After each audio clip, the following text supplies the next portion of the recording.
Okay, so today we're diving headfirst into these recent tariff announcements Yeah. and really trying to figure out what they might mean for like the global economy. Yeah. If you've even glanced at the news lately, Right. I mean, you've probably seen, the market like jumping around and you've heard a lot of different opinions. Absolutely. And, our goal in this deep dive is to try to cut through all that noise and really focus on, like the immediate impacts, Yeah. what China's doing about it, Right. and what like the U.S. administration is thinking right now. Oh, We're right. looking at, news reports. We're looking at what analysts are saying, and of course the official statements to really paint a clear picture of Totally. what's actually going on and why it matters to you. Yeah, I think that's the key thing, right? It can feel like a total information overload Oh yeah, when these big economic things shift. And that's, really what we want to do here right. is just extract, like what's really crucial from all this stuff, like the expert commentary and the official lines, and make sure you have a solid understanding of what's really happening Sure. and how it could impact your world. Exactly, and it's not just about repeating headlines. Yeah. We really want to understand Yeah. the forces driving these tariffs. Yeah. And the initial shockwaves they sent out, Mm-hmm. and even the potential long-term consequences. Absolutely. So let's unpack all of this, starting with the immediate market reaction, because it sounds like it was a pretty volatile day. It was definitely a day of big market apprehension. Yeah. Thursday saw this notable downturn in the stock market, which some described as the most significant drop since the March 2020 pandemic lockdowns. So Wow. Yeah. that gives you a sense of how worried people were right away. Yeah. I mean, we're talking a huge drop in the Dow Jones Industrial Average, Yeah. reportedly over 1,700 points at one point. At one point, yeah. And actually, Wow. during our discussion today, it did recover a bit, closing almost 100 points higher than that initial low. Oh, okay. So a little bit of recovery, but still. Yeah, exactly. That initial plunge is really telling, isn't it? It is. It really signals just this immediate, unease Right. about what these tariffs might mean, and it wasn't just the market in general. Yeah. We also saw some very, pointed warnings coming from analysts. Right. I mean, we Yeah. saw some pretty strong commentary, like from Dan Ives over at Wedbush Securities. Right. He didn't hold back at all. He called it economic Armageddon. Yeah. Yeah. Pretty heavy. It was a pretty strong statement. Yeah. And his analysis actually suggested that prices could go up, dramatically, Okay. especially for electronics. So how much are we talking here? He was talking about potential increases of, 40 to 50% on electronics, even raising this idea of, a $3,500 iPhone Wow. if it were assembled in the U.S. So Wow. that really makes it real. Yeah, that really brings it home. Right. How these trade policies, might directly affect what people are paying Total. for their everyday tech. It's a key insight. Yeah. And while the stock market, is just one indicator, those price jumps would definitely be felt by a lot of people. Right. It makes you wonder about potential pushback from consumers Yeah, for sure. and how sustainable those price increases really are. Yeah, it raises those really important questions. And as you said, China reacted almost immediately. Right. We didn't have to wait long to see their response to the U.S. tariffs. Right. They wasted no time. Beijing announced a 34% tariff on all products coming from America, Yeah. and it was set to take effect pretty quickly on April 10th. Yeah, that's a So it was a very direct... direct and forceful response. Yeah, and it wasn't just tariffs. No, it wasn't just tariffs. They also added 11 American companies Okay. to their unreliable entities list. Right, which, for anyone who's not familiar with that, Yeah, for people who don't know. they can basically bar a company from doing business in China or with Chinese entities. Right, completely shut them out. Yeah, a potentially huge blow to those companies. Yeah, it's a major escalation that goes beyond just the back and forth of tariffs. Right. It really suggests a broader strategy. Yeah, a much bigger response. Yeah, and it sounds like they were even hinting at further actions they might take. Yeah, it's fascinating to consider some of these potential retaliatory measures Okay. that were mentioned by Chinese state-linked influencers. Okay. They had a whole range of options, everything from suspending cooperation on fentanyl Oh, wow. to raising tariffs specifically on agricultural imports from states Oh, okay. interests then tend to support President Trump. Okay, so a very targeted. Very business, right? targeted, trying to put pressure on specific sectors and even, political demographics within the U.S. Yeah, that's a pretty calculated move. Definitely. And it didn't stop there.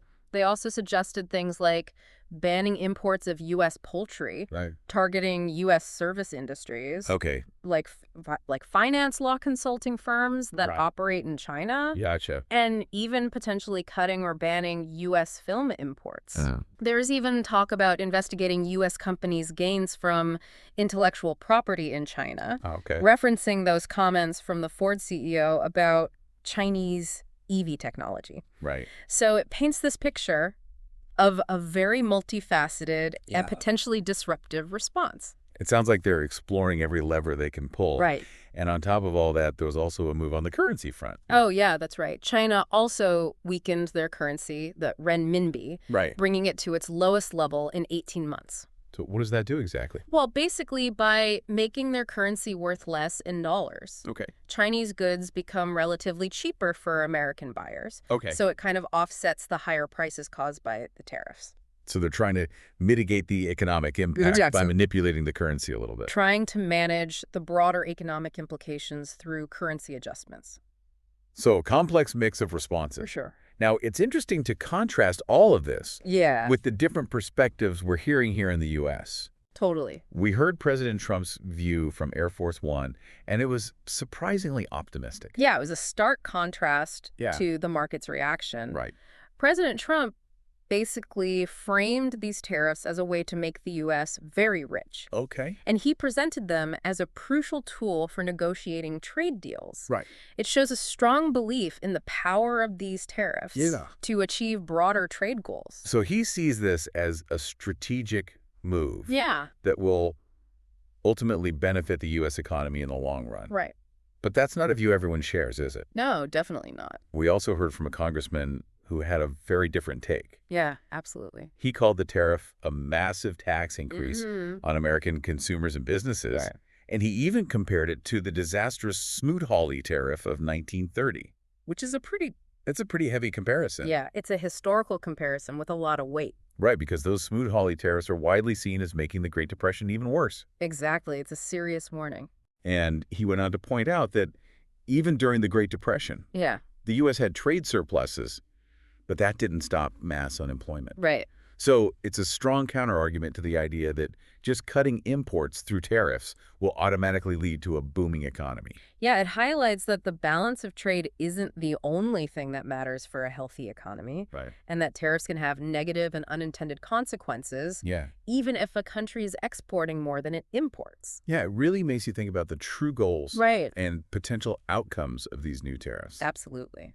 Now, shifting gears a little bit, we also heard an argument for these kinds of policies that focused on national security. Right.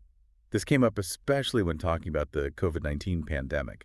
Yeah, what's interesting here is the argument about strengthening critical domestic supply chains. Yeah. The pandemic really exposed our reliance on China for essential medical supplies. Yeah, masks, gloves, crucial medicines. Everything you can think of. And it raised concerns about being vulnerable in a crisis. Yeah, so the worry is that if there's a conflict with China, those vital supply lines could be cut off. Exactly. This really underscores the need to make sure we can produce essential goods here in the U.S. Right, domestically. Especially for emergencies. For sure. So it kind of reframes the whole tariff discussion beyond just the economics of it. It brings in this idea of strategic resilience Right. and national security preparedness. So we have to weigh the economic costs Right. against the potential benefits for national security. Absolutely. It adds a whole other dimension to the debate. It's a complex issue. Very complex. Now let's dig into the talk about negotiations and the real aims of these tariffs. Okay. The White House said that a lot of countries reached out after the announcement. Yeah, it was interesting to hear the secretary say that something like 70 countries contacted the White House to talk about negotiating after the tariffs were announced. So maybe the tariffs are having the desired effect. Right. At least in terms of getting other nations to the table. Yeah, it suggests a potential shift in the global trade landscape. Yeah, and Japan was specifically mentioned as one of the first to reach out with negotiations reportedly in the works. Right. The secretary even highlighted their status as both a military and economic partner. Right. But also acknowledged that there's a trade imbalance with them. Yeah, that was noteworthy. Yeah. So maybe the U.S. is aiming for what they see as fairer trade practices. Yeah. Even with their closest allies. Makes you wonder what specific changes they're seeking with different partners. Right. What concessions are they looking for exactly? Exactly. And when they talked about Europe, yeah. we heard Peter Navarro's view that just getting rid of tariffs isn't enough. Right. He believes that non-tariff barriers, like the VAT, right, which is value-added tax for our listeners. Right, a consumption tax on goods and services. Right, that a lot of European countries use. Yeah. He thinks those need to be addressed too for a real trade settlement. Yeah, so he's adding this layer of complexity by bringing in non-tariff barriers. Right. These barriers might not be as obvious as tariffs, but they can still have a big impact on trade. Absolutely. His focus on the VAT in talks with Europe suggests that they want a level playing field that addresses a wider range of trade issues. Totally.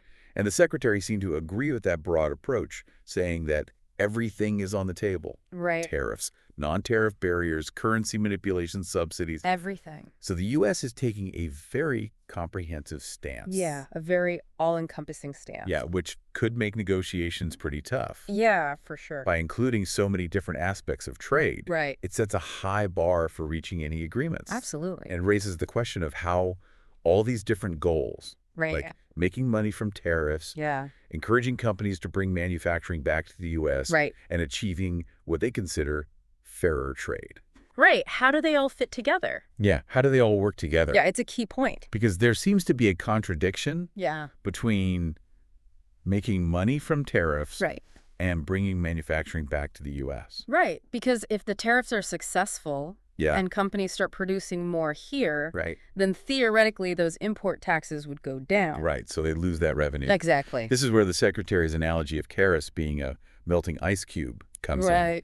The idea is that the money made from these tariffs is supposed to be temporary. It'll decrease as domestic manufacturing grows. And we rely less on imports. The hope is that the long-term economic benefits of more domestic production, like creating jobs, and the taxes from those jobs, will outweigh the initial revenue from the tariffs. Exactly. So it's a kind of transitional strategy. So a temporary phase rather than a permanent state of high tariffs. Right. That's the idea. Now, even though some countries seem to be taking a wait-and-see approach, the secretary was pretty confident that many are already planning for a post-negotiation world. And that President Trump has maximum negotiating leverage. That's a pretty bold statement. Yeah, that confidence probably comes from the fact that the U.S. consumer market is so big and important. The idea is that other countries really want to trade with us. So they have a strong incentive to make deals. They want access to that market. Exactly. And the secretary thinks that China's escalation was a big mistake. Yeah, a big mistake. Because there's such a huge trade imbalance between the two countries. The U.S. imports way more from China than it exports. So in theory, the U.S. has more leverage in a trade war. Exactly, because China has more to lose. Potentially. Okay, so now let's address this issue with the tariff calculations that the Trump administration presented, especially the ones about Japan. Yeah, this was a point of contention for sure. Yeah, because the actual average tariff rate on goods from Japan is about 4.3%.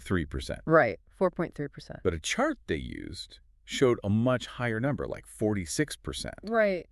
That's a huge difference. Yeah, it's a significant discrepancy. Yeah, and their explanation was that the higher number was trying to account for all of Japan's protectionist policies.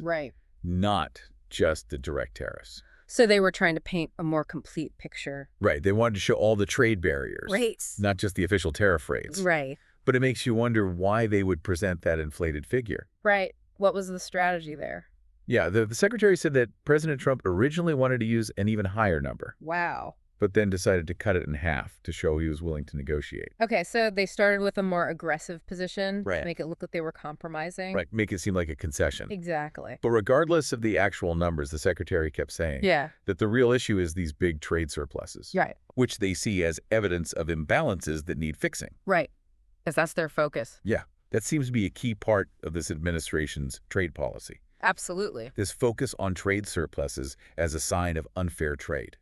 It's a major reason for these new tariffs and for pushing to renegotiate trade deals. They want to reduce those surpluses. Exactly. It's their goal. Now, finally, let's touch on this talk about possible changes to domestic policy. Okay. Specifically, adjusting the top tax rate when they extend the 2017 tax cuts. Yeah, this came up kind of out of nowhere. Yeah, I wasn't expecting that. Yeah, it was unexpected. The secretary stressed that Republicans are united on extending the tax cuts. Right. And so they were thinking about tweaking the top tax rate. Okay, so even though the original goal in 2017 was broad tax cuts, Right.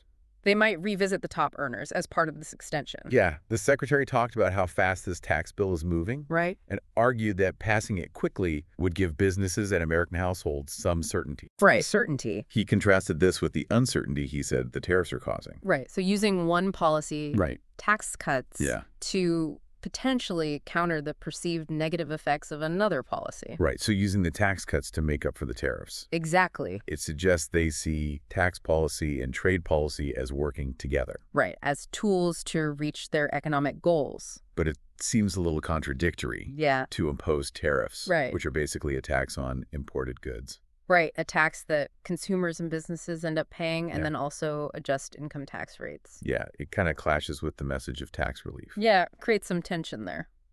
So as we wrap up this deep dive into the tariff announcements, we see a situation that's caused a lot of market volatility. Right. A quick and multi-pronged retaliation from China. Absolutely. And a clear difference in opinion between the U.S. administration and its critics about the economic impact of all this. The U.S. administration sees these tariffs as a powerful tool. Right, a bargaining chip. To reshape global trade. Yeah, they want to bring manufacturing back to the U.S. Right, and they see it as a way to fix what they see as unfair trade imbalances. Right, and to strengthen national security. While critics are worried about the potential for economic harm, they're drawing comparisons to past protectionist measures that backfired. Right, like the Smoot-Hawley Tariffs. And warning that this could slow down economic growth. Right. And make things more expensive for consumers. Exactly. It's a complicated situation with a lot of moving parts. Yeah, it's definitely complex and interconnected. And it's still developing. Absolutely. We'll likely see more actions and reactions